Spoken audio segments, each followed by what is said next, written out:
Shalom Bapak Ibu Saudara kasih, puji nama Tuhan. Hari ini kita ada, sebagaimana kita ada. Saya berdoa kita semua dalam keadaan sehat dan selalu dalam penyertaan Tuhan. Bapak Ibu Saudara kasih, hari ini saya mau ajak kita merenungkan sebagian firman Tuhan. Saya mau ajak kita belajar dari cerita Daud.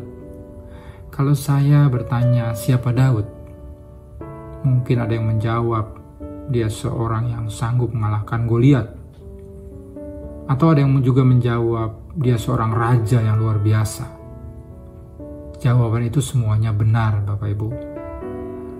Tapi ada satu bagian dari firman Tuhan yang menarik untuk kita renungkan. Bagaimana kehidupan Daud sebelum dia mengalahkan Goliat dan dia menjadi raja yang luar biasa. Mari kita baca dari 1 Samuel 17 ayat yang ke-28. Demikian firman Tuhan, ketika Eliab kakaknya yang tertua mendengar perkataan Daud kepada orang-orang itu, bangkitlah amarah Eliab kepada Daud sambil berkata, "Mengapa engkau datang? Dan pada siapakah kau tinggalkan kambing domba yang 2-3 ekor itu di padang gurun? Aku mengenal sifat pemberanimu dan kejahatan hatimu. Engkau datang kemari dengan maksud melihat pertempuran." Pada saat itu sedang terjadi pertempuran antara bangsa Israel dengan bangsa Filistin, di mana dari bangsa Filistin muncul seorang tokoh yang tinggi besar, seorang tentara yang bernama Goliat, dan bangsa Israel ketakutan. Daud datang ke tempat itu, ke medan pertempuran, karena diminta bapaknya untuk mengunjungi kakak-kakaknya yang ada sebagai tentara bangsa Israel pada saat itu. Tetapi di medan pertempuran, Daud dimarahi oleh kakak-kakaknya. Ayat yang tadi kita baca dikatakan, "Kepada siapa kau titipkan domba yang biasa kau gembalakan itu?" Daud seorang gembala. Dia biasa menggembalakan domba-domba milik bapaknya. Terlalu banyak domba yang digembalakan oleh Daud. Hanya 2-3 ekor. Bapak Ibu Saudara kasih, kalau seseorang menggembalakan domba ratusan atau mungkin ribuan, itu suatu pekerjaan yang luar biasa. Pekerjaan yang mungkin dilihat orang atau dipandang hebat. Tetapi kalau seseorang menggembalakan domba hanya 2-3 ekor, itu mungkin satu pekerjaan yang tidak dilirik oleh orang, tidak dipandang oleh orang, tidak dilihat oleh orang. Satu tugas yang kecil, tugas yang sederhana, tugas yang simpel. Tetapi Daud, dia melakukan tugas itu dengan sungguh-sungguh. Dia tidak komplain, dia tidak kecewa, dia tidak marah sama bapaknya. Kenapa kau cuma hanya beri aku 2-3 ekor domba? Karena saya percaya bapaknya mungkin punya lebih daripada itu. Tetapi kesungguhan Daud, tanggung jawab Daud dibuktikan. Dalam ayat 34 sampai dengan 36. Dikatakan pada saat ada singa atau beruang yang coba merebut, mencuri domba-domba yang digembalakannya, Daud mengejar singa itu.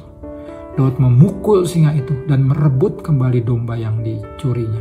Bahkan pada saat singa itu coba menerkam Daud, Daud memegang janggutnya. Dia memukul singa itu dan membunuh singa itu. Begitu luar biasanya tanggung jawab Daud terhadap pekerjaannya. Dia mengorbankan dirinya untuk seekor domba yang digembalakannya. Dia lakukan itu dengan sepenuh hati. Lakukan dengan sungguh-sungguh. Bapak Ibu Saudara kasih, hari-hari ini mungkin kita sedang ada dalam keadaan di mana tanggung jawab yang diberikan kepada kita sangat kecil. Mungkin terlalu sederhana buat pemikiran kita. Tidak dipandang oleh orang. Jangan kecewa, jangan marah, jangan komplain. Tetapi lakukan dengan penuh tanggung jawab. Lakukan dengan sungguh-sungguh. Lakukan yang terbaik.